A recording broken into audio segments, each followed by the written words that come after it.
Antes de irmos para o vídeo, não se esqueça de se inscrever no canal e ativar as notificações. Abre comigo em Efésios capítulo 1. Efésios 1, 11. Quero me atentar principalmente para a parte B. Nele digo-nos, no qual fomos também feitos herança, predestinados, segundo o propósito daquele que faz todas as coisas, sem exceção, toda e qualquer coisa, conforme o conselho da sua vontade, conforme bem quer. Então, aquele que faz toda e qualquer coisa, conforme bem entende e bem quer. Até aí, fecha os olhos, vamos orar. Santo Deus,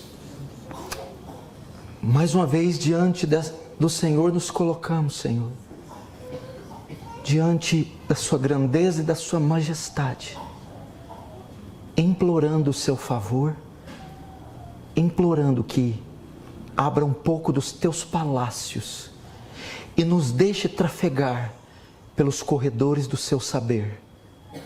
Nos deixa ver, ao menos as costas, ao menos a orla do seu ser.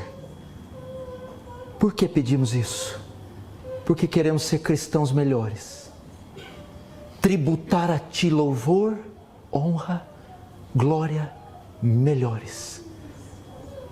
Oh Deus, a parte da sua graça isso é impossível, pois eu peço, despeja ela de forma abundante, em nome de Jesus, amém. Irmãos, preste atenção, o atributo que eu vou discorrer hoje é um dos atributos mais excelentes da natureza de Deus, é um dos atributos mais suntuosos, aterrorizantes, espantosos, que revelam o caráter e o ser de Deus. É a soberania de Deus, o governo, o controle total e absoluto que Deus tem sobre toda a criação. E quando eu digo criação, eu digo no céu, na eternidade e na terra.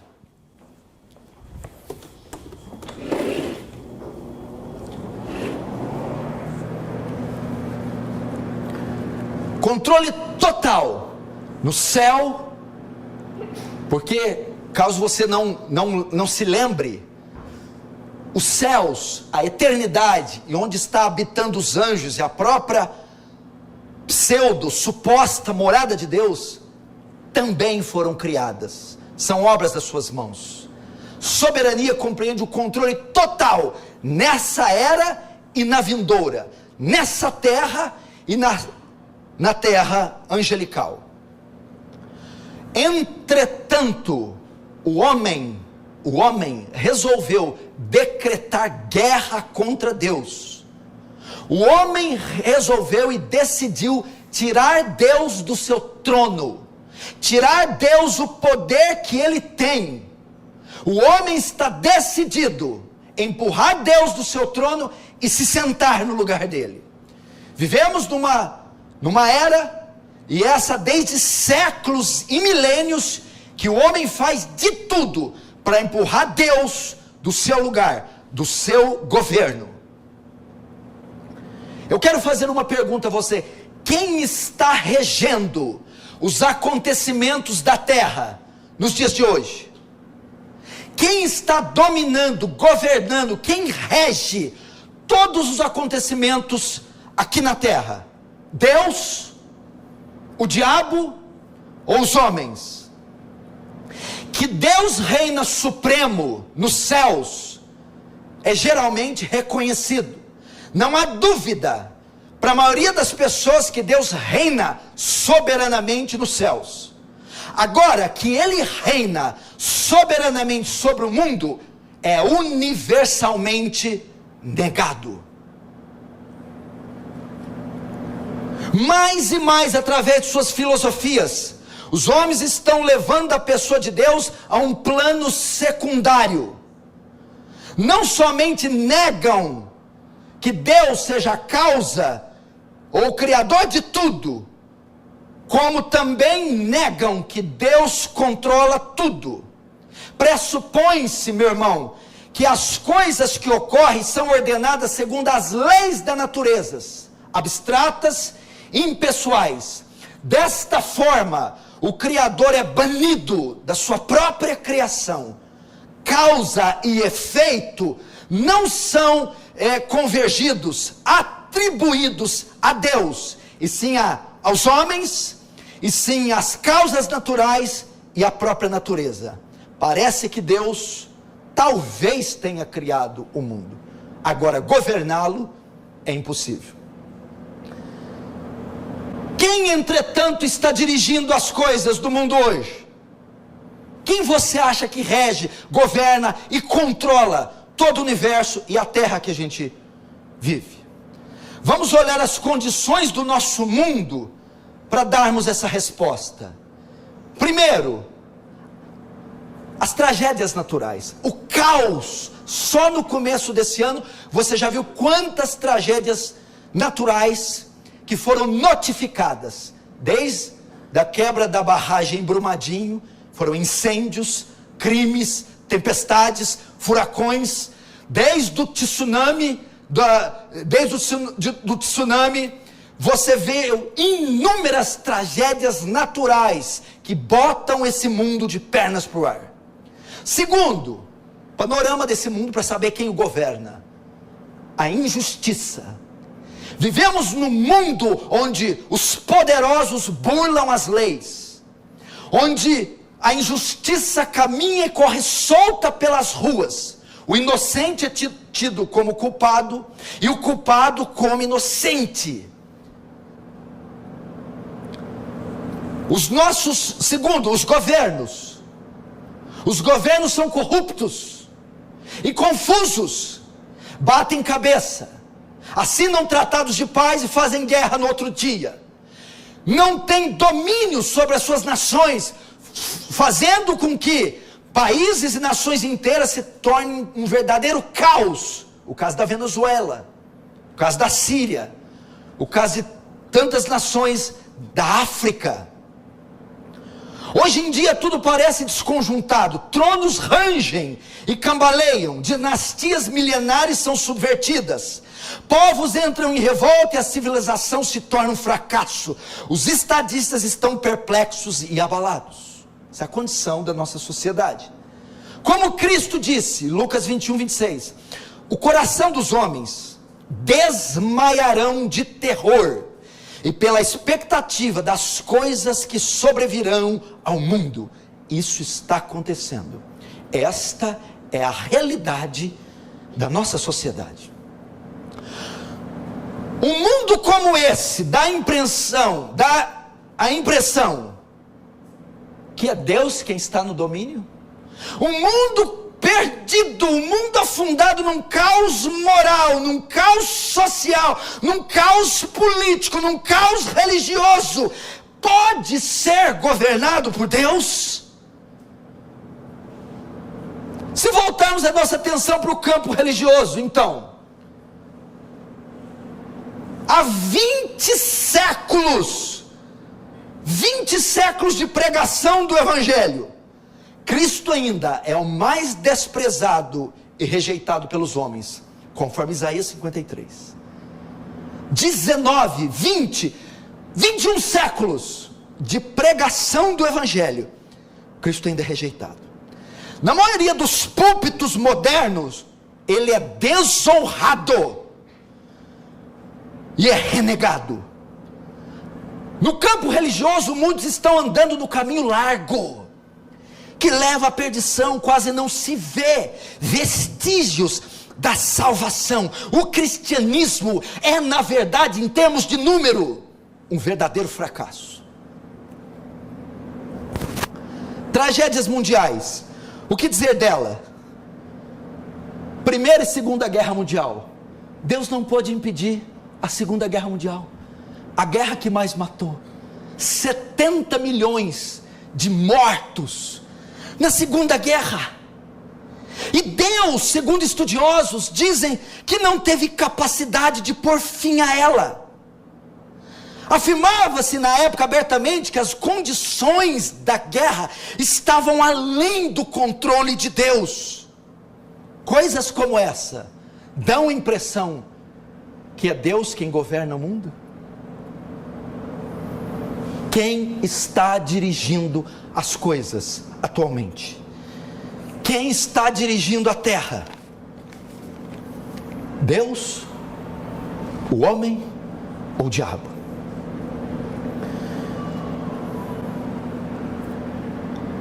Quem está dirigindo? Quem controla? O cristianismo que ouvimos nos últimos 5 anos vai nos dar uma pista de quem controla o mundo. O cristianismo que nós temos ouvido, não é 5 não, nos últimos 50 anos, a pregação que temos ouvido nos últimos 50 anos, o cristianismo que temos vivido nos últimos 50 anos, vai nos dar uma pista de quem é que governa o mundo. Nos últimos anos, tudo que nós ouvimos é que Deus tem sempre o melhor para nós. Deus é um Deus de riqueza, fartura e prosperidade. Deus vai restaurar este mundo para os crentes governar.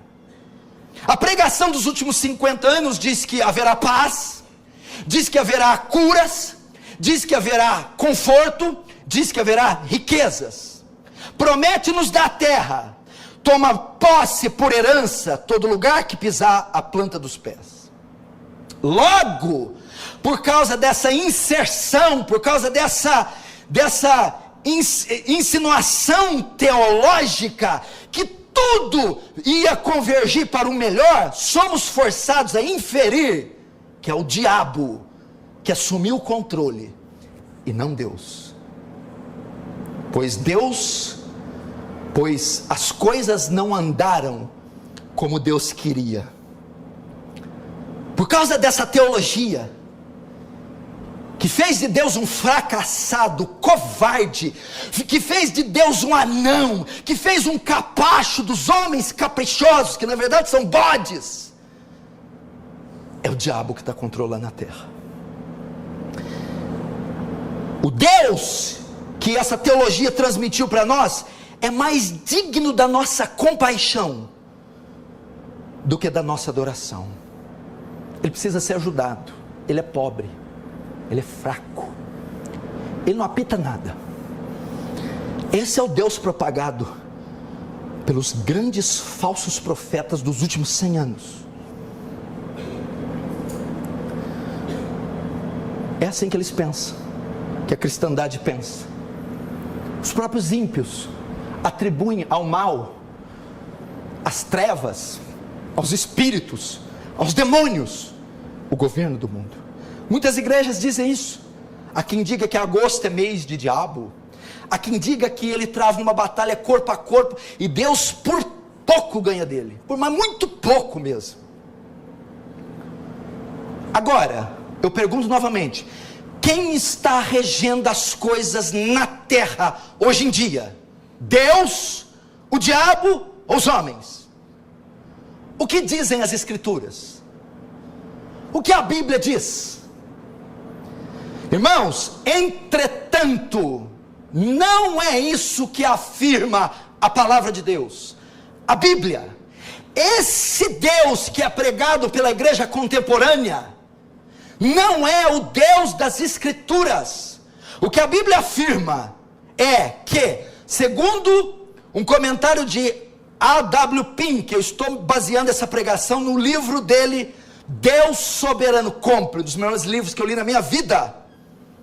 Ele afirma, a Bíblia afirma, vez após vez, que Deus está no trono do universo, que o cetro está em suas mãos, que Ele dirige todas as coisas conforme o conselho da sua vontade. As escrituras afirmam que Deus é o Todo-Poderoso, que a sua vontade é irreversível, que Ele é soberano, absoluto em cada recanto dos seus vastos domínios, e certamente tem de ser assim. Existe apenas uma resposta para essa pergunta: quem é que domina o mundo? Só há uma alternativa possível: ou Deus domina, ou Deus é dominado, ou impera, ou é subordinado, ou cumpre a sua própria vontade, ou ela é impedida por suas miseráveis criaturas.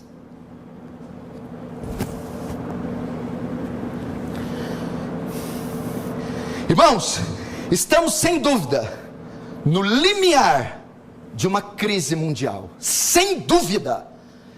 As nações estão em colapso. É o caos total. Qualquer cidadão da década de 20, de 30, se vivesse num mundo como hoje, acharia que estava em outro planeta.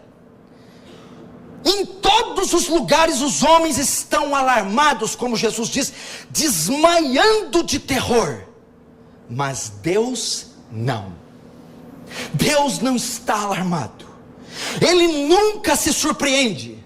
Não há emergência inesperada para Deus, pois Ele é o Deus soberano.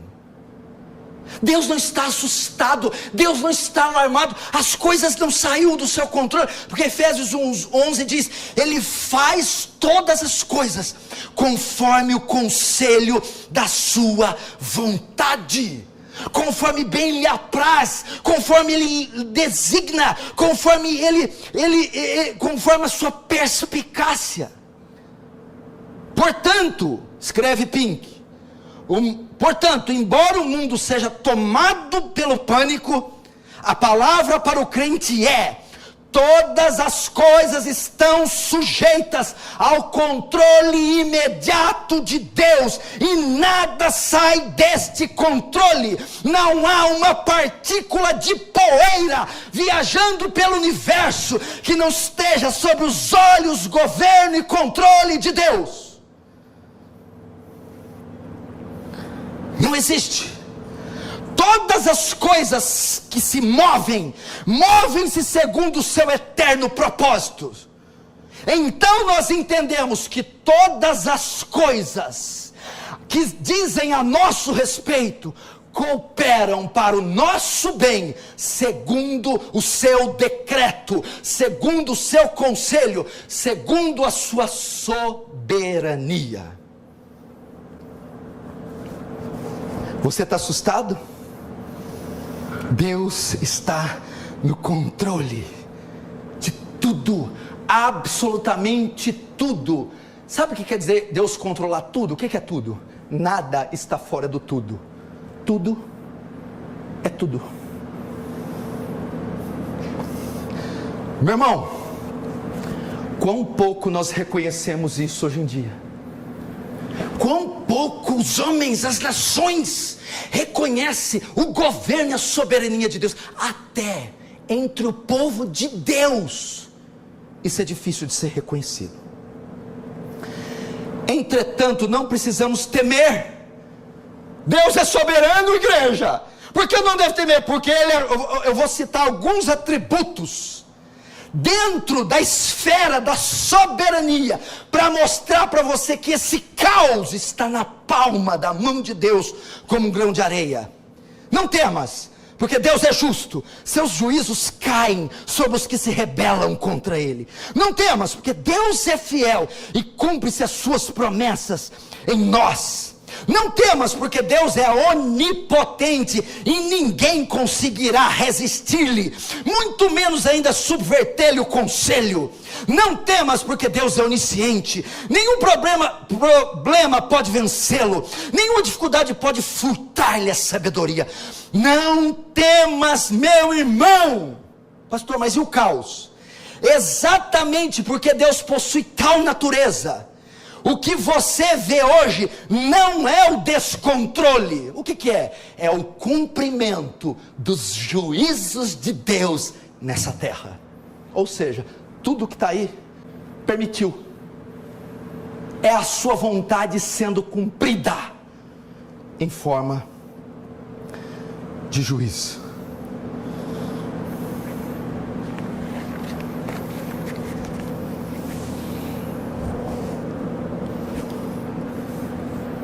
Pastor, e o caos? Que caos? Esse caos que ocorre são os decretos divinos. Deus está controlando. Como? Aplicando os seus juízos contra o transgressor, contra o impenitente, o violador da lei, o blasfemo, o corrupto, o mau, o idólatra. Fruto das suas más ações. É exatamente isso. Agora nós vamos entrar na definição da soberania de Deus. A soberania de Deus é a definição. O que é soberania? O que significa esse atributo? O que significa Deus ser soberano? No que consiste parte da essência de Deus em ser soberano? Pode-se definir soberania de Deus como o controle total que Deus tem sobre a sua criação. Total. O sentido da soberania é que Deus é Deus de fato. Quando houve uma discussão no século XVI, uma discussão sobre o livre-arbítrio entre Lutero e o humanista Erasmo de Roterdã, Erasmo, ele queria passar uma visão da liberdade do homem, e Lutero dizia, não, a vontade do homem está escrava. Então Erasmo escreveu, Lutero, deixa Deus ser bom. Lutero devolveu, Erasmo, deixa Deus ser Deus. Deixa Deus ser Deus. Igreja, nós precisamos deixar Deus ser Deus. E hoje aqui, essa noite, Deus vai ser Deus, você querendo ou não.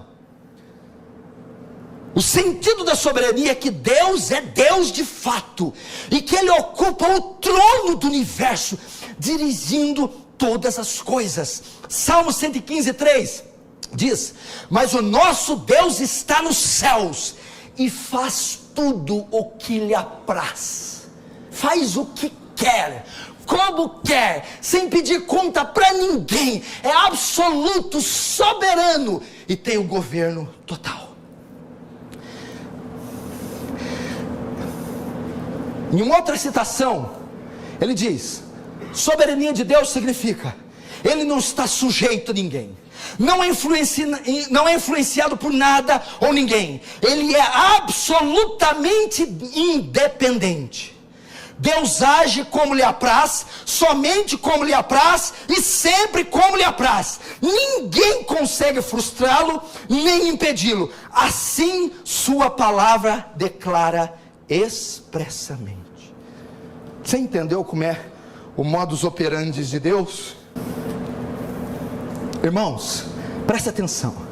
Soberania diz que Ele não está sujeito a ninguém, não é influenciado por nada, absolutamente ninguém. Preste atenção novamente. Como que Deus governa, controla, age? Como é que é o modus operandi de Deus segundo a ótica da soberania? Deus age como lhe apraz, somente como lhe apraz, sempre como lhe apraz. Ninguém consegue frustrá-lo nem impedi-lo. Assim sua palavra declara expressamente, Isaías 46:10, o meu conselho será firme e farei toda a minha vontade. Daniel 4:35, segundo a sua vontade, Ele opera com o exército do céu e os moradores da terra. Não há quem possa estorvar a sua mão.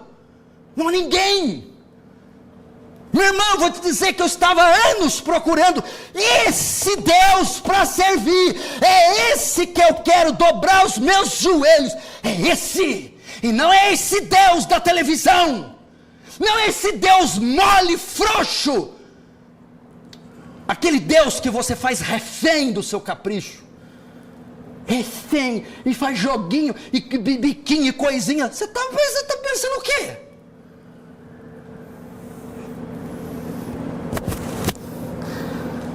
Acerca da soberania de Deus, Charles Haddon Spurgeon disse, escute, não há doutrina mais odiada pelos ímpios, pelos falsos crentes, do que a doutrina da soberania de Deus. Os homens se dispõem a permitir que Deus esteja em toda parte, menos no seu trono. Dispõem-se dispõem-se a deixá-lo em sua oficina. Os homens deixam Deus formando mundos e criando estrelas. Deixarão que Deus sempre esteja em seu dispensário a distribuir esmolas e conceder benefícios. Permitirão que fiquem sustentando a terra e mantendo firmes suas colunas, que acenda os luzeiros do céu e governa as ondas do oceano. Mas quando Deus sobe no seu trono, suas criaturas rangem os dentes. E quando nós proclamamos um Deus entronizado, falando da igreja, e o seu direito de fazer o que quiser, então os homens nos vaiam, nos amaldiçoam e se fazem de surdo para não ouvir, porquanto Deus no seu trono não é o Deus que eles amam, mas Deus no seu trono é o que muito nos agrada pregar, e é em Deus no seu trono que nós confiamos. É Deus no seu trono, e hoje nós vamos botar Deus no trono. Não que ele já não esteja, por favor, mas nós vamos reconhecer isso hoje. Ainda a título de explicar o que é soberania de Deus. O que queremos dizer com essa expressão? Se você não entendeu ainda o que Deus quer dizer quando ele diz que ele é soberano, para incutir isso, para você entender que o seu Deus não fica lá no elevador com aquele chapéuzinho quadrado, para onde você vai, o que você quer? Não. Queremos afirmar a supremacia de Deus, a realeza de Deus, é declarar que Ele é o Altíssimo, o qual tudo faz segundo sua vontade no exército do céu e entre os moradores da terra. Daniel 4,35 diz que não há quem lhe possa deter a mão, nem lhe dizer, que fazes? Por que fazes?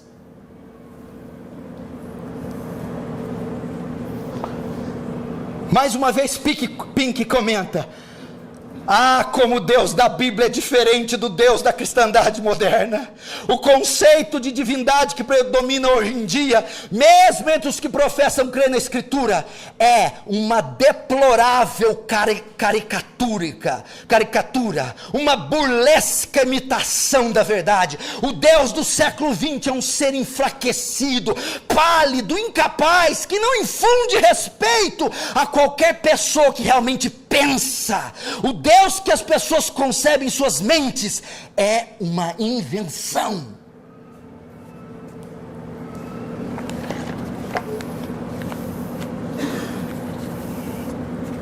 É uma invenção.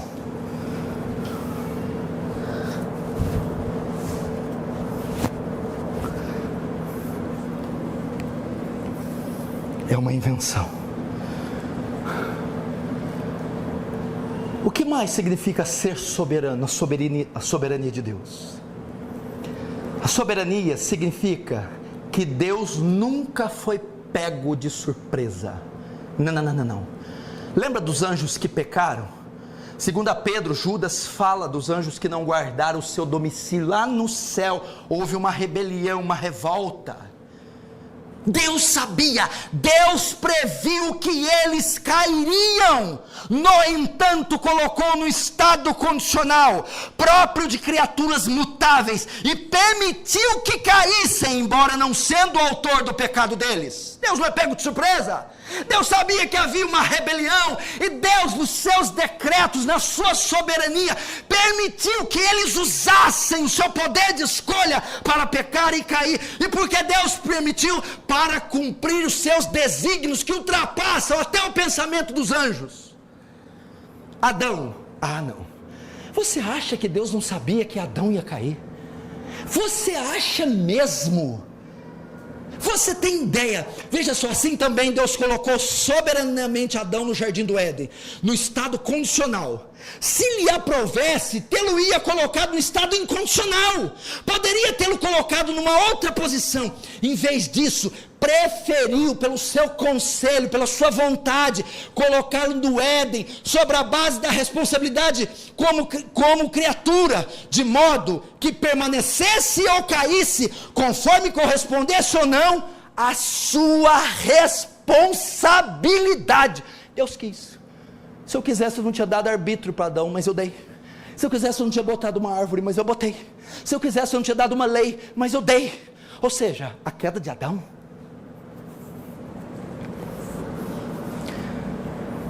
estava prevista.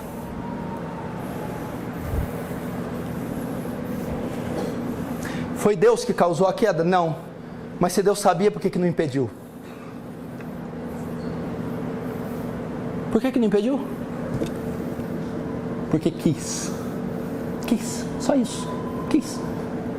E quem aqui pode dizer que ele não pode querer? Ele quis, só isso. Ele quis, só isso. Foi o desejo, a vontade. Ele quis. E por que ele quis? Porque ele quer o que ele quer. Ele é soberano. Não foi pego de surpresa? Irmão,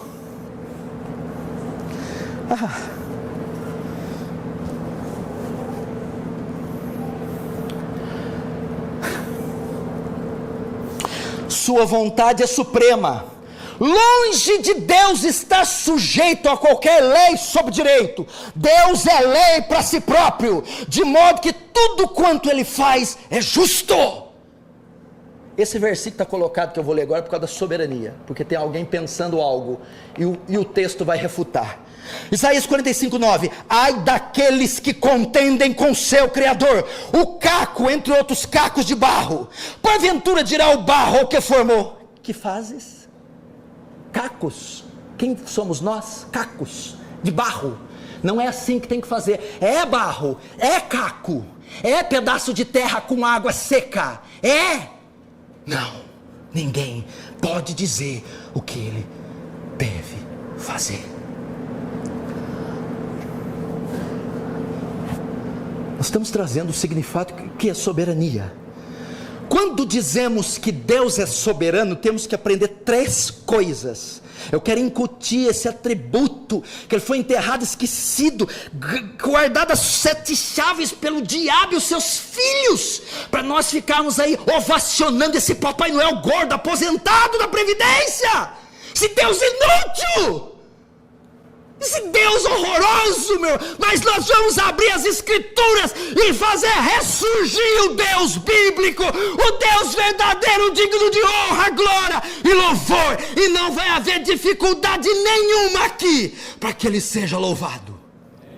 Nenhuma. Quando dizemos que Deus é soberano, primeiro, asseveramos o seu direito de governar o universo. O universo foi criado para a sua própria glória, e ele tem o direito de governá-lo como bem lhe aprouver. Por que ele pode? Porque é dele. Salmo 24: do Senhor é a terra, a sua plenitude, o mundo e tudo que nele existe. Ele não pode? Por que Deus não pode fazer o que ele quer? Do Senhor é a terra e sua plenitude, e tudo que nela existe. Todas as vastidões do cosmos pertencem a Deus. Aquela estrelinha em uma galáxia longínqua que brilha para louvor da glória de Deus, e ela é dele.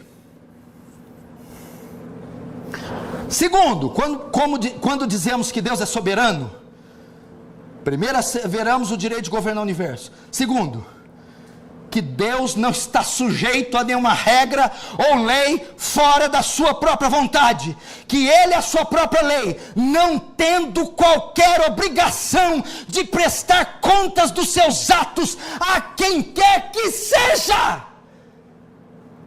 A única regra e lei que Ele obedece é a que Ele mesmo impôs para si, e Ele não presta contas para ninguém.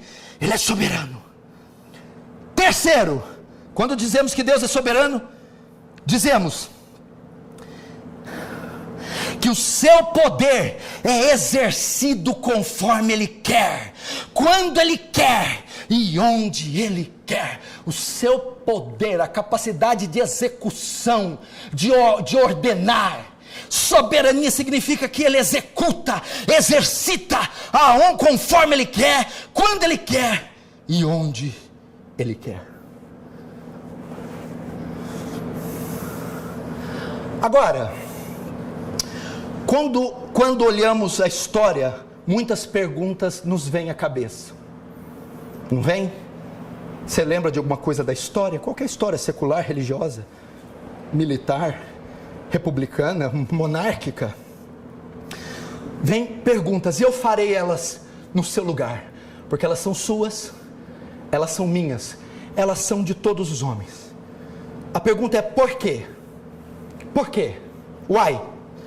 Por que homens de fé não foram libertados da mesma forma que outros? Por que o poder de Deus interveio para salvar alguns, mas não salvou outros? Por que Deus permitiu que Estevão fosse apedrejado e Pedro fosse libertado da prisão? Por que Deus conferiu a Matusalém uma vitalidade que o capacitou a sobreviver a todos os contemporâneos e outros não? Por que Deus concedeu a Sansão uma força física e nunca mais a nenhum homem? Porque alguns sofrem, outros não. Porque alguns têm livramento, outros não. Porque Deus usa, levanta alguns e outros não. A resposta a todas as perguntas é: porque Deus é soberano, e sendo soberano, faz o que quer. Por essa razão. Salmo 135, 6. O Senhor faz tudo o que lhe apraz, no céu e na terra, no mar e nas profundezas das águas. É por isso. Porque Deus usa ele e não usa você? Porque ele não quer. Só isso.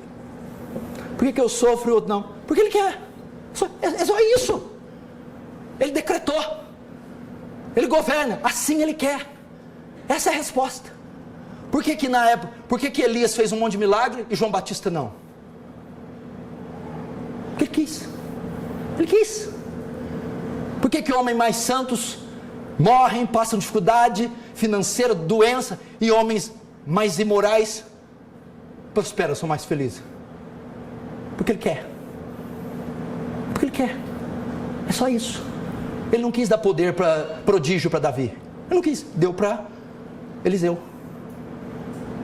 Ele não quis dar poder prodígio para João Batista. Deu para Elias. Ele não quis. Você entendeu?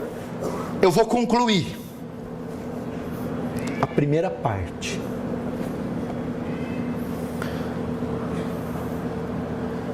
Você vai mudar a partir de hoje seu conceito sobre soberania, providência e livramento.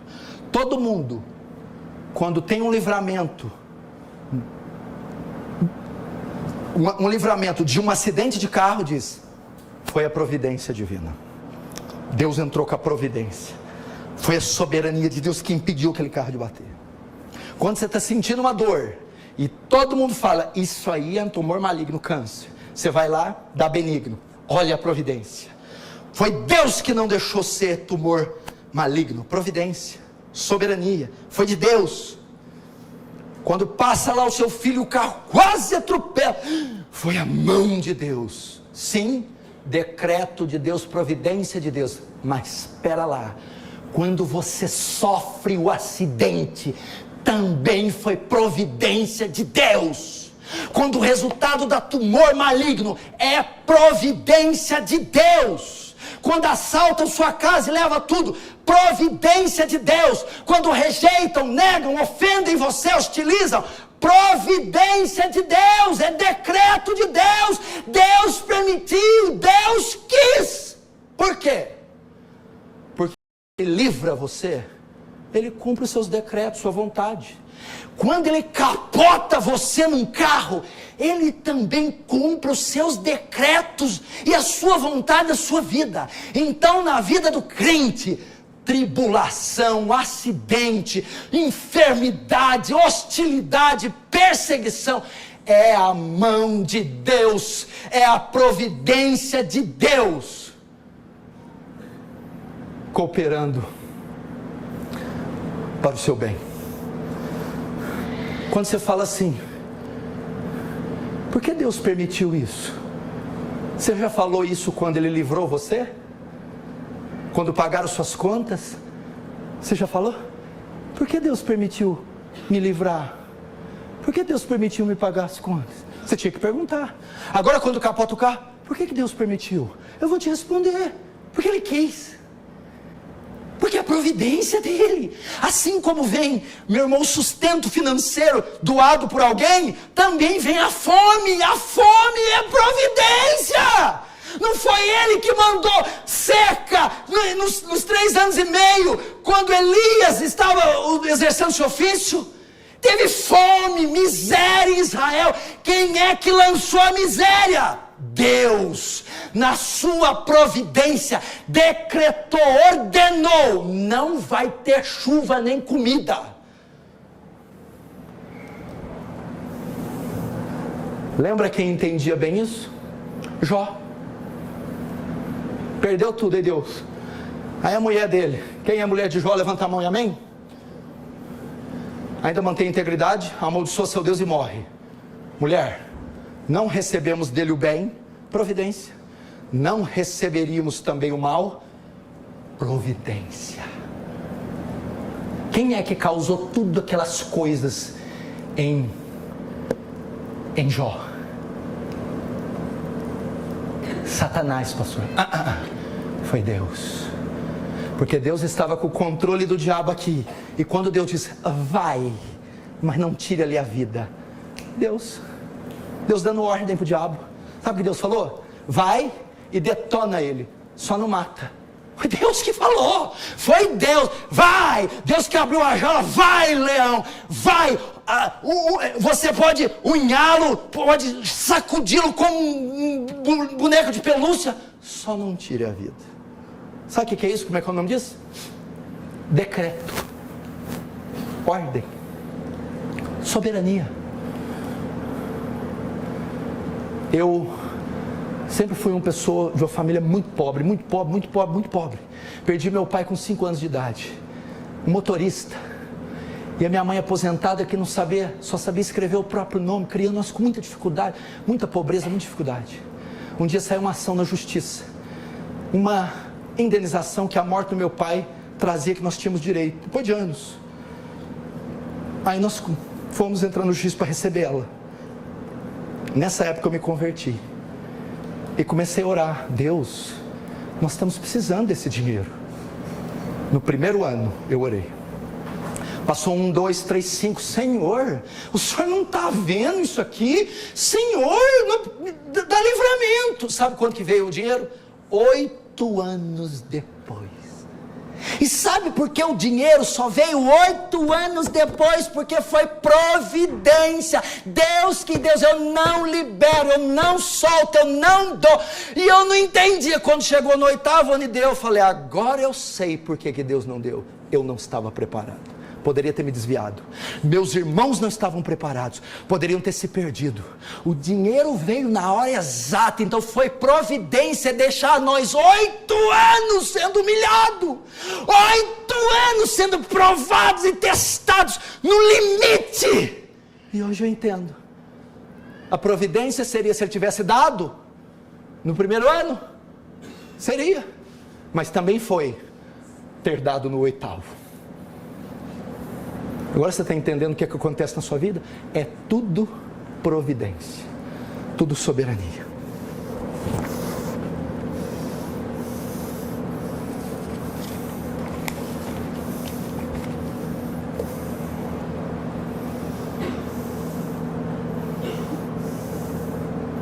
Quanto tempo será que eu falei? –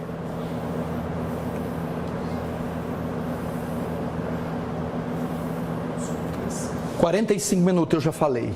Tem mais 50 minutos de pregação. Agora eu tenho que saber. Ou eu paro com isso aqui agora e dou 10 minutos, vocês voltam. Ou a gente vai nesse fôlego que está aqui e vocês apertam o cinto aí. O que vocês preferem? Vai direto? Quem concorda diz amém. Amém. Soberania, né? Olha, eles riram. Vamos lá então, segura e aguenta aí, hein? Oh Deus, se assenta no teu trono, Deus. Oh Deus, chega, Deus, cansamos, chega. Não dá mais para adorar esse Papai Noel, chega, Deus. Chega, por favor. desencrostra esse Deus covarde do nosso coração. Chega desse fantoche, dessa caricatura, desse duende, desse boneco. Chega, Senhor, chega. Volta para o teu trono, Senhor. Volta, pelo menos, em nossos conceitos. A soberania de Deus agora, na criação e na administração. Vamos ver a soberania de Deus, como Deus governa e controla a criação, como Ele cria e como Ele administra o que cria. Vamos ver a soberania de Deus na criação e administração. Salmo 103, 19. Nos céus estabeleceu o Senhor seu trono, e o seu reino domina sobre tudo. Dentro do governo de Deus na criação, primeiro, vamos ver Deus governando até a matéria inanimada. O que é matéria inanimada? Água, luz, parede, terra. Deus controla a matéria inanimada, chão, azulejo, pedra, caibro, folha de árvore, pingo d'água. Soberania de Deus, ela alcança, ela abrange todos os aspectos da criação. Deus governa a matéria inanimada, e que esta obedece às suas ordens, seus decretos. Isso demonstra-se claramente na própria página introdutória do Gênesis. Só em Gênesis 1 você vê Deus governando a matéria inanimada. Gênesis 1, verso 3, 9 e 11, a Bíblia fala que Deus disse, vamos lá, Deus disse, haja luz, houve luz, a luz obedeceu. A luz criou volição, criou vontade. A luz simplesmente se posicionou. Eis-me aqui. Deus disse, ajuntem-se as águas debaixo dos céus num só lugar. As águas se colocar debaixo do céu. Assim se fez. Deus disse, produz a terra relva e ervas que deem semente. Assim.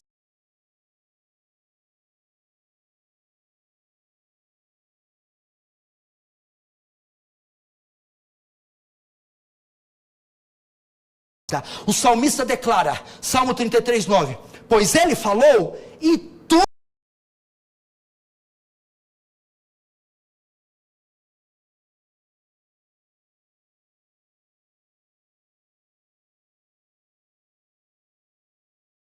e na terra. Deus governa. Lembra quanto à iniquidade dos homens antediluvianos? Antes de Gênesis 7, como Deus vai punir os antediluvianos? Com a matéria inanimada, com a água. Ele dá ordem à água, que a água faz. Estou para derramar águas do dilúvio sobre a terra, para consumir toda a carne, que há fôlego de vida debaixo dos céus. Tudo que há na terra perecerá. Agora vamos lá. E em cumprimento disso lemos, no ano 600 da vida de Noé, romperam-se todas as fontes do grande abismo, e as comportas dos céus se abriram, e houve copiosa chuva durante 40 dias e 40 noites, sobre as ordens e os decretos e o governo de Deus. Deus governa a matéria inanimada. Deus governa. Deus governa. Veja agora o absoluto, meu irmão, o absoluto e soberano controle de Deus sobre a matéria inanimada no Egito, em relação às pragas. Mediante uma ordem, a luz se transformou em trevas, o rio se transformou em sangue, e granizo caiu dos céus. Rios, luzes, escuridão, granizos, obedecendo o decreto. Quando Deus diz, vai, ai do granizo se não for. Ele não pode desobedecer.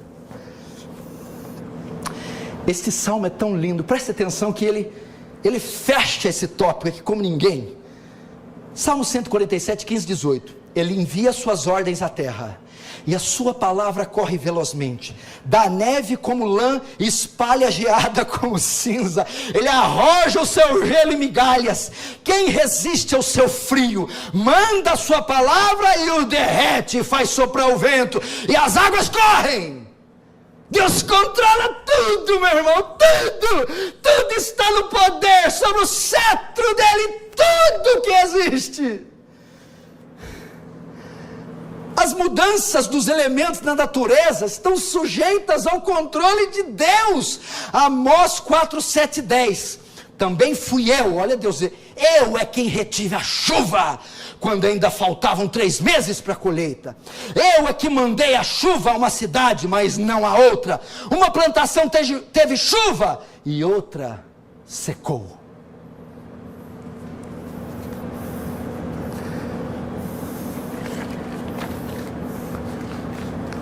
Soberania de Deus na criação.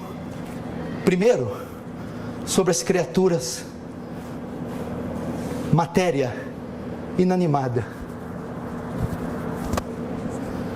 Segundo, a soberania de Deus quanto às criaturas irracionais. Você vai ver o governo de Deus sobre animais, pássaros, peixes, gado. Deus controla criaturas irracionais. Você quer ver a mais notável? É esplêndido. A mais notável ilustração do governo divino sobre o reino animal foi quando ele deu ordem que os corvos fossem sustentar Elias com carne, com pão. Quem tem cachorro aqui, levanta a mão. Se você der um bife para o cachorro e dizer, vai lá levar para o papai, para a criança, o que o cachorro faz? Meu irmão, os corvos, sobre as ordens de Deus, bicaram o alimento e falaram, eu não posso engolir, é para Elias, eu não posso. E o corvo foi com a comida na boca e botou em Elias. Deus deu ordem, vão lá, tirem comida, não comam e sirvam o meu profeta Elias. A soberania de Deus. Os instintos naturais daquelas aves foram submetidos à vontade divina.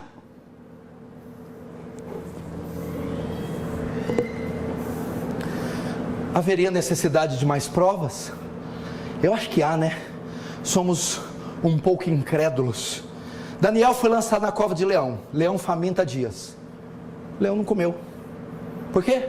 Deus falou, fecha a boca. Como é que fala em inglês, fecha a boca? Shut up. Fecha a boca. O leão ficou assim, ó. O leão só passava o focinho, Daniel. Um grande peixe para engolir Jonas. Baleia, cachalote, peixe, pega Jonas, engoliu. Agora vomita ele, lá em Nínive. O peixe veio,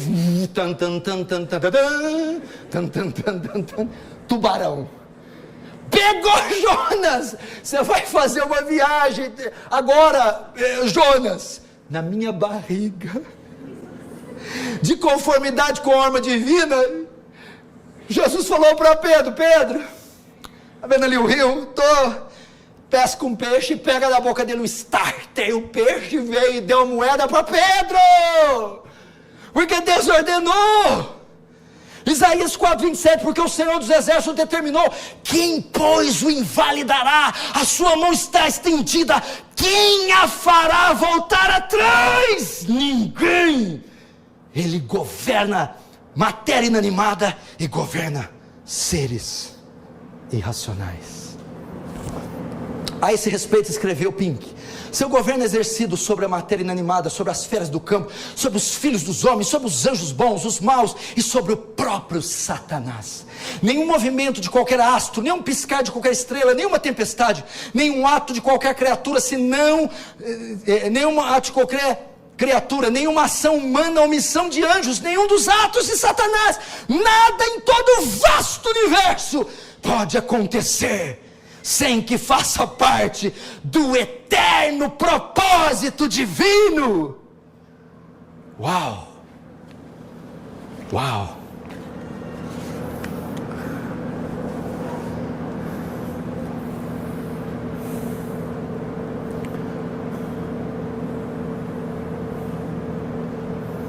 Deus é incrível. Rapaz, eu estava procurando, era um Deus desse aqui, viu? É esse aqui que eu quero adorar. É esse aqui. Esse aqui vale a pena até ser punido. Se for mandado para o inferno por esse aqui, tem que ir aplaudindo. Não sei se a queda é muito longa, vai caindo, vai aplaudindo. Vai batendo palma. Vai batendo palma. Eu vou dar uma antecipada aqui para você. Tem folha para dedéu aqui. Agora, o grande finale. Último tópico. A soberania de Deus quanto à salvação.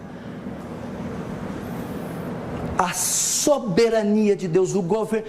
Engraçado que Deus controla tudo. Agora quem vai ser salvo ele não controla. Ele controla o alpiste do passarinho. Agora quem ele manda para o céu e manda para o inferno, ele não pode controlar. Mas essa noite nós veremos com quantos paus se faz uma canoa. A soberania de Deus no tocante, concernente à salvação. Jonas 2,9: ao Senhor pertence a salvação. Salvação é de Deus, obra exclusiva, absoluta, soberana, unilateral de Deus. É Deus quem salva e acabou. É Deus. Jonas 2,9. Agora nós vamos ver o que muitos pensam sobre a participação de Deus na salvação. O quanto Deus participa da salvação e o quanto Deus participa da condenação de alguém. O que é que os homens pensam? Presta atenção. Dizer que Deus Pai propôs a salvação de toda a raça humana, que o Filho de Deus morreu com a expressa intenção de salvar todos os homens, e que Deus Espírito Santo está agora esforçando-se por ganhar o mundo inteiro para Cristo, quando o que pode se observar facilmente é que a grande maioria dos nossos semelhantes está morrendo no pecado, seria o mesmo que dizer que Deus Pai está frustrado, Deus Filho está insatisfeito e Deus Espírito Santo foi derrotado. Lançar a culpa da condenação dos homens no diabo, como muitos fazem, não remove a dificuldade, porque se Satanás está anulando o propósito de Deus em salvar os homens, então Satanás é onipotente e Deus já não é mais o ser supremo. Então o diabo que é onipotente, porque o diabo que determina quem é salvo e quem não é, o diabo é que manda. Deus quer salvar, mas não pode, o diabo não deixa. Deus deixa eu salvar, o diabo não. Você acha que o Deus que eu acabei de pregar aqui pede bênção para Satanás? Você conhece grilo? Quem conhece grilo? Percevejo, pulga. Só numa linguagem para você entender, é isso que o diabo representa perto de Deus. Um percevejo, uma pulga, uma ameba.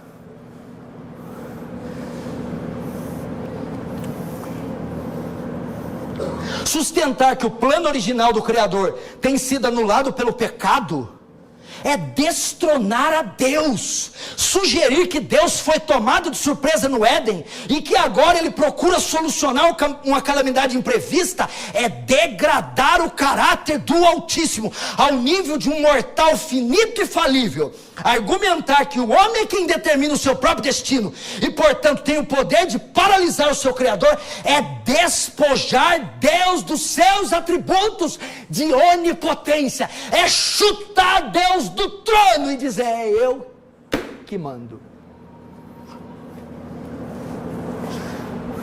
Não, meu irmão. Deus salva quem Ele quer, como Ele quer, na hora que Ele quer, e Ele não salva todo mundo. Isso é soberania, soberania total. Vamos ver a soberania de Deus em Deus Pai. Soberania de Deus em Deus Pai na salvação. Tinha soberania de Deus no Deus Filho, mas eu ia ficar aqui 5 dias. Vamos ver um pouco da soberania de Deus na salvação em Deus Pai. Presta atenção.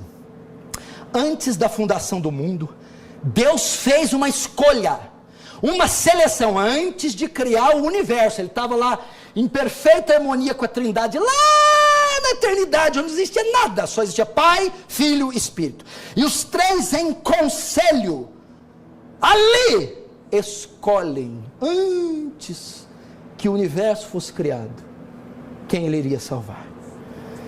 Antes da fundação do mundo, Deus fez uma escolha, uma seleção, uma eleição. Diante do seu olhar onisciente estava toda a raça de Adão, e dela Ele selecionou um povo, Como esse povo se tornou? Predestinados à adoção de filhos, predestinados a ser conforme a imagem do seu filho, e predestinados à posse da vida eterna. O que é predestino? Deus previu, Deus, melhor dizer, decidiu o destino dos salvos, antes que os salvos nascessem. Os adotou como filhos, antes da fundação do mundo. Os escolheu para serem conformes Cristo, antes da fundação do mundo. E os escolheu para herdar a vida eterna, antes da fundação do mundo.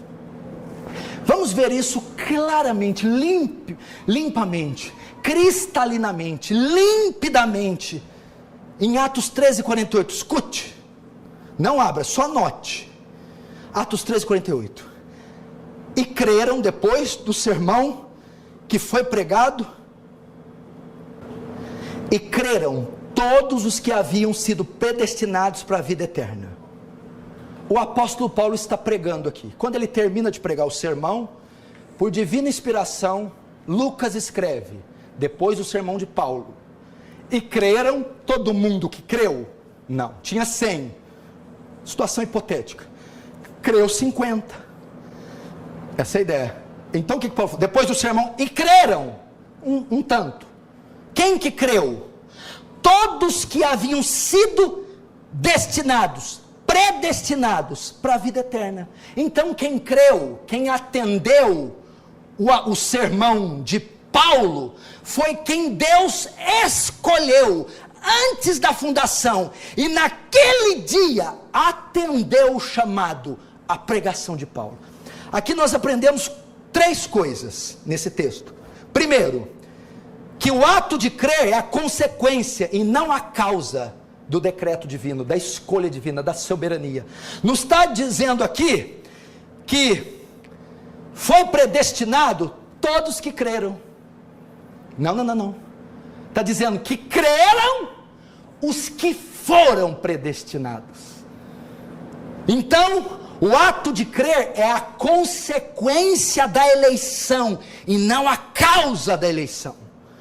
Segundo, que esse destino pronunciado por Deus não se refere a meros privilégios externos ou terrenos, mas a vida eterna. Creram todos que haviam sido destinados para a vida eterna, para salva. Esse decreto é relativo à nossa salvação, à vida eterna. E terceiro, creram todos que foram predestinados para a vida eterna, crerão. Não há possibilidade deles não crer. Crerão. É um imperativo. E todos destinados por Deus para a vida eterna, certamente hão de crer. O que o senhor está querendo dizer com esse texto? Uai, você não sabe o que eu estou pregando? A soberania, Deus quem escolhe, decreta, separa, elege, salva, é Deus, está na totalidade. Se Deus governa um carrapato, não vai governar o destino das nossas almas?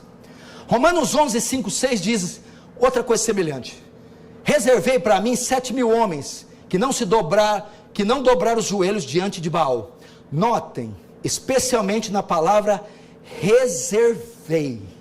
Olha que Deus, eu reservei, escondi, separei, elegi, escolhi, na época de Jezabel e Acabe, 7.000 homens, que foram preservados da idolatria e da depravação daquela época, para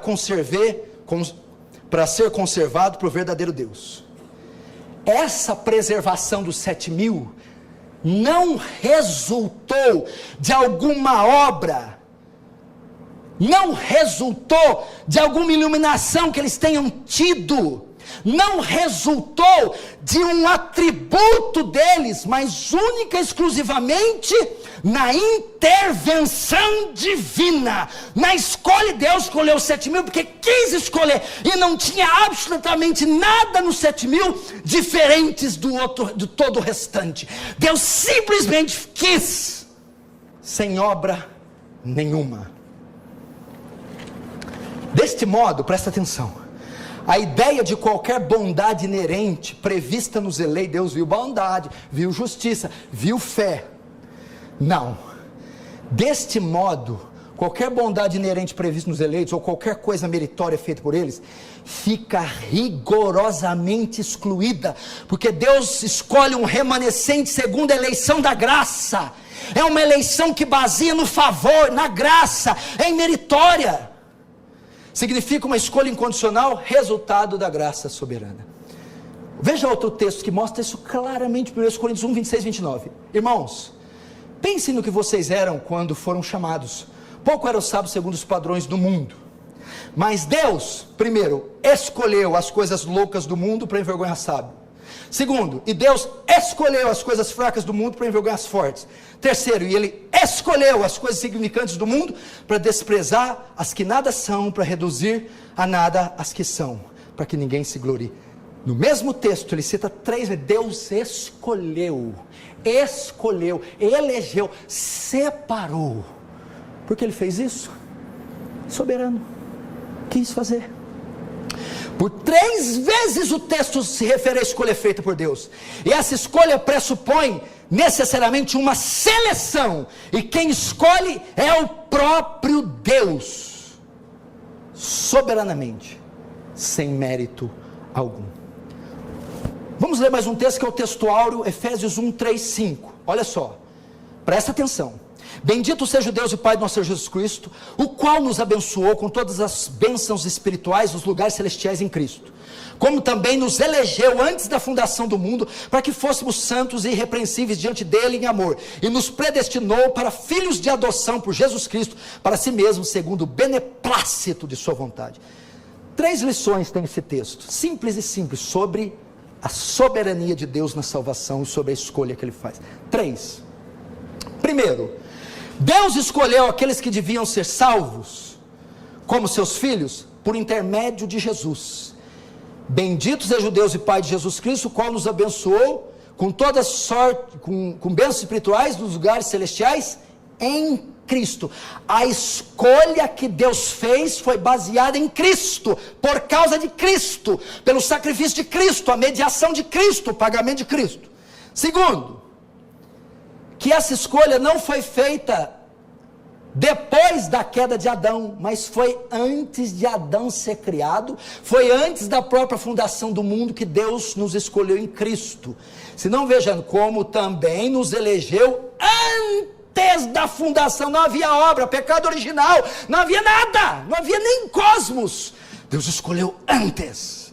E terceiro, finalmente somos informados acerca do fato que Deus não procurou o conselho de quem quer que fosse, mas antes fomos predestinados segundo o beneplácito da sua vontade. Deus salva, Deus escolhe, Deus elege conforme o beneplácito da sua vontade. Que é isso? Conforme o bom prazer da sua vontade, conforme Ele quer, conforme Ele ordena, conforme Ele deseja, conforme Ele decide, sem pedir conselho para ninguém. É assim que Deus salva. É assim. 2 Timóteo 1,9. Aí se você falar, não é assim, tirou a soberania de Deus. Não é assim, como que é então? Pode o vaso perguntar para o olheiro, por que me fizeste assim? Como é que é então? A Bíblia está falando que é assim, Deus está falando que é assim. Você está vendo onde nós erramos? É querer chutar Deus deixa Deus no trono. 2 Timóteo 1,9. Que nos salvou e nos chamou com santa vocação. Agora olha só o que se baseia a eleição. Não segundo nossas obras, mas conforme a sua própria determinação, decreto, vontade, ordem e graça, que nos foi dada em Cristo Jesus, antes dos tempos eternos. Meu irmão, você está aqui? Pergunta para mim, pastor, por que eu estou aqui? Não sei. Eu sei porque Ele te escolheu. Melhor nessa pergunta. Pastor, se eu estou aqui, Ele me escolheu. Sim. Por que Ele me escolheu? Segundo o bom prazer da sua vontade. Segundo sua ordem. Ou você vai dizer, não, Ele me escolheu porque Ele previu. Previu o quê? Não, Ele me escolheu porque Ele previu o quê? Previu corrupção. iniquidade, injustiça, depravação, rebelião. Então ele ia te escolher? Não previu nada. Previu um pedaço de carne cheio de pecado, uma bola de carne que cai no inferno. Aí pegou essa bola de carne, soprou nela, vem e viva. Melhor, viva e vem, porque não dá para vir sem viver, né? Tô acabando, não fique nervoso e não olhe no relógio. Se eu olhar no relógio, essa pregação vai estar às 4 da manhã. Aí você não vai aguentar, aí a gente leva hoje. Irmãos, eu estou terminando, agora é a última folha, aguenta aí. Meu irmão, como a linguagem da Escritura Sagrada é clara e precisa, Deus nos salvou e nos chamou com santa vocação, não segundo nossas obras, mas conforme sua própria determinação e graça, que nos foi dada em Cristo Jesus antes dos tempos eternos. A causa da escolha feita por Deus se encontra em Deus mesmo, e não nos objetos de sua escolha, a saber, eu e você, nós. Para encerrar, mas se o Senhor salva, por que não salvam todos? Não, mas se o Senhor salva, por que não são todos que se salvam? E se alguns são salvos, por que não são todos salvos? Por que são somente alguns? Mais uma vez, mas se o Senhor salva, por que não são todos os que se salvam? E se alguns são salvos, por que Ele não salva todos e só salva alguns? Vamos lá. Tem 3 perguntas que eu vou fazer que podem fazer você pensar qual é a causa de salvar uns ou outros não. A primeira é, talvez Deus não salva todo mundo, salva alguns e salva outros, é porque alguns são demasiadamente pecadores e depravados. Esse Deus não escolhe, então eles escolhem os menos pecadores. Não é, resposta errada, pois o apóstolo Paulo escreveu: Cristo veio ao mundo para salvar o principal dos pecadores, dos quais eu sou. Veio para salvar os pecadores, dos quais eu sou o principal. Então não é por nível de depravação, porque ele salvou o mais depravado. Ah, não é? Tá. Então Deus salva alguns, não salva outros? Porque alguns têm o coração tão endurecido que não se deixam vencer. Errado, Ezequiel 11:19, tirarei o coração de pedra e colocarei o de carne. Não é isso. Terceiro, e você? Por que você foi salvo? Havia algo bom em você? Você não era semelhante aos demais? Você não andava no conselho dos ímpios, não se detinha no caminho dos pecadores, não se sentava na roda dos escarnecedores? Você não estava condenado? E como é que tudo isso mudou? O que levou você a abandonar sua orgulhosa autossuficiência e se render a Cristo e serem salvos? Você percebe? Não foi falta de poder em Deus para salvar uns e outros não. Não foi porque uns eram mais depravados do que outros. Não foi porque uns eram mais duros do que outros. Por que Deus salva alguns e não salva outros? A resposta é: por que Deus não salva? A sua soberana vontade. Apenas isso.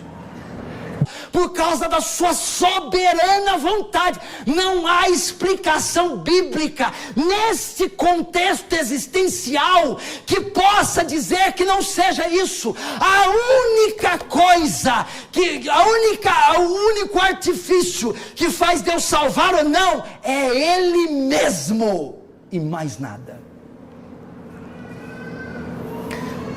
Isaías 14:27, porque o Senhor dos Exércitos o determinou, e quem invalidará? E sua mão está estendida, quem pois a fará voltar atrás?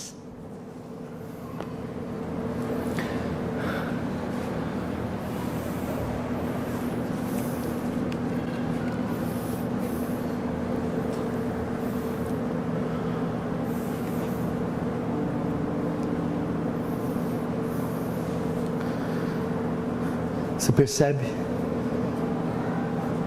Qual é a causa de Deus salvar uns e não salvar outros? Se alguns são salvos, porque todos não são, e porque são somente alguns. Resposta: a vontade soberana de Deus, o decreto de Deus, o governo de Deus, a ordem de Deus, a escolha de Deus, a eleição de Deus, a predestinação de Deus.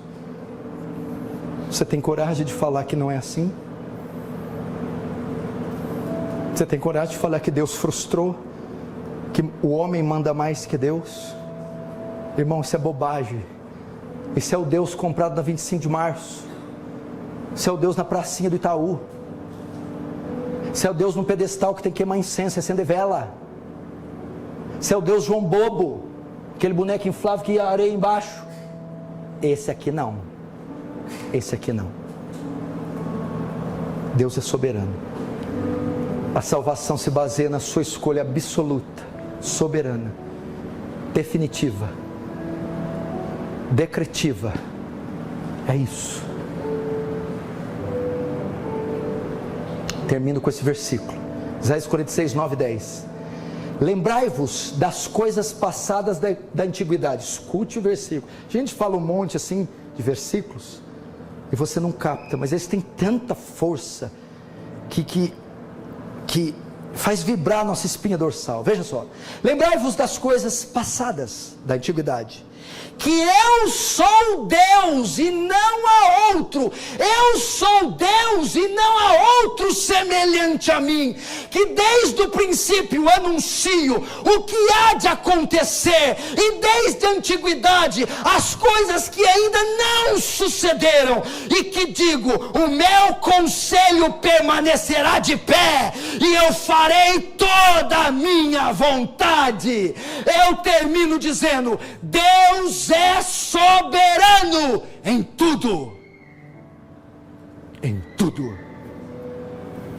Em absolutamente tudo.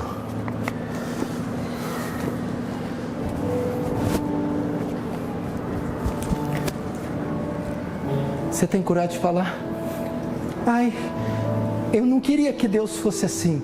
O quê? Você queria o quê? Um Deus o quê? Covarde? Que bom é saber que é esse o Deus que a gente serve. Gente, irmãos, eu estou falando de alguém invencível, incrível. Eu estou falando de alguém inatingível, inalcançável, todo-poderoso. Eu estou falando de alguém que está numa esfera tão elevada, tão suprema, tão grande, mas ao mesmo tempo se doa a essas criaturas. Estende a mão, ama, escolhe para estar com Ele, perdoa, levanta, provê, cura, salva.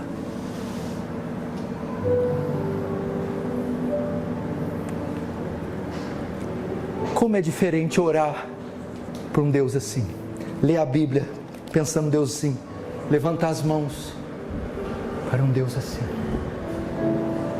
Você está aqui pensando: meu Deus, Ele está cuidando lá da minha casa. O menino está lá, abrir a geladeira, vai rolar um pote de maionese, vai cair. Deus está ali. Ele vai riscar o isqueiro, o fogo. Deus está ali, controlando, livrando, guardando o meu bebê. E se ele queimar, é para ensinar uma lição para mim. Vai, mãe relaxada, cuida do filho. Que coisa fantástica! Você está pedindo a comida hoje, Deus, hoje não. Você está pedindo hoje, Deus, hoje não. Chega daqui 5 dias, 5 dias foi o dia exato. Eu comi com lágrimas, louvando a Deus, porque Deus, Ele é soberano. Ele sabia o dia que esse arroz tinha que estar aqui. Que coisa maravilhosa.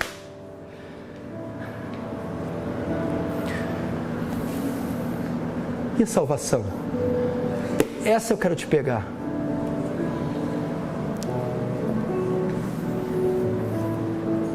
Você está aí. Por que não outro? Por que não outro? Por que não seu vizinho? Por que não é aquele amigo do 5º ano? Por que não é teu pai? Por que não é tua mãe? Por que não é tua esposa? Por que não é teu marido? Eu não sei. Eu só sei. Foi você. É você. Escolheu você. Salvou você. Perdoou você. Não interessa. Você está na família dele. Você foi passado para dentro. Seu nome está escrito nos registros do céu. O seu sangue corre, nas suas veias corre o sangue de Cristo. Isso é fantástico, isso é absurdo. Ai, meu Deus, os meus papéis estão no controle de Deus. Ai, o exame está no controle de Deus. A ponte de safena no controle de Deus. A insulina, o açúcar no sangue no controle de Deus. O peso, o tamanho, a forma. Meu casamento está no controle de Deus e nada foge do controle de Deus. Está no controle de Deus. Está tudo no controle de Deus. Mas como é que eu sei que é favorável para mim? Vai que não é. Romanos 8:31. Se Deus é por nós, quem será contra nós? Acabou. Não, mas esse eu estou falando, se Deus é, vai que não é. Esse se não quer dizer talvez ele seja. Esse se é. Uma vez que Deus é, quem será contra? Ele já se revelou, ele é a seu favor. Os decretos dele quanto a você são para o bem e não para o mal. Os decretos dele quanto a você são para o bem e não para o mal. Uau! Uau! Cadê o Renan? Meu parceiro de quebrantamento. O que faz agora? Sabe por que eu não parei agora? Porque eu estou com medo. Eu não sei o que eu faço. Para onde que eu vou? Como é que eu termino isso?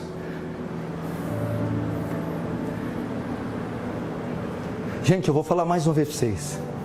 Eu já acredito em Deus faz tempo, já preguei sobre Deus. Deus é Deus. Mas igual Ele está se revelando aqui. Uau, eu não sabia. Eu estou extasiado.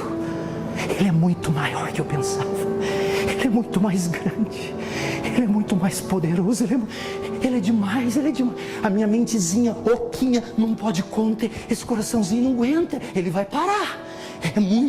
É muita grandeza. É muita glória. Uau. Eu estou assim. Meu Deus do céu.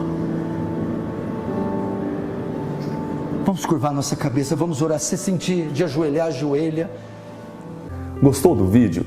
Então não se esqueça de se inscrever no canal e acionar as notificações.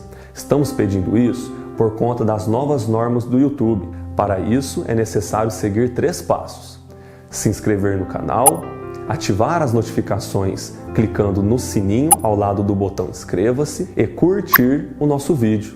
Fazendo isso, você irá contribuir com o canal e ajudará a levar o Evangelho para mais pessoas. Deus abençoe.